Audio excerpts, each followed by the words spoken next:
घुम्नु पर्यो नि 3 चोटी दाजु भाउ टाउकोबाट टाउको भएन कुमबाट यता दाहिनेपट्टिबाट यता कुमबाट यस्तो छिराउनु पर्छ यता फिर्केर खै परुवाले नै यहाँ यता पर्रो छिराउ न परुवाको धारै छिराउ हो त्यसरी दुईपट्टि नै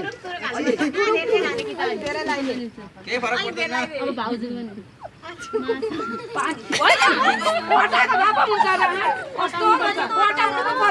अब आइज 3 पल्ट पुर्याउनु पर्छ उता कटाउनु पर्छ उता पारि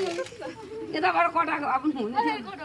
यताबाट फेरि कटाउने लुगामा नलाग्ने गरी धाराको यताले बाहिर आउने गरी बाहिर हो त्यसरी थोरै थोरै कस्तो ढङ्ग पनि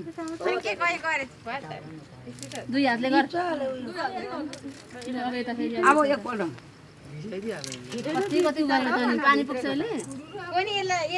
कोनी बनाएको बानी नै ढङ्ग पनि त्यो त छैन है छैन यताबाट नि उता साइड कटाउनु अर्को दाजु हुनुहुन्छ यसले सिक्ने अब पानी छर्किदिनु अगाडिबाट छर्किन्छ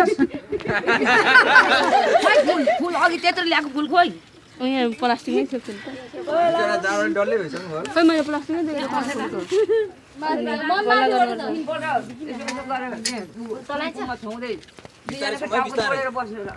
ढिलो छु म है घुम्दै जानु घुम्नु पर्दैन होला कसरी जानु यहाँबाट यता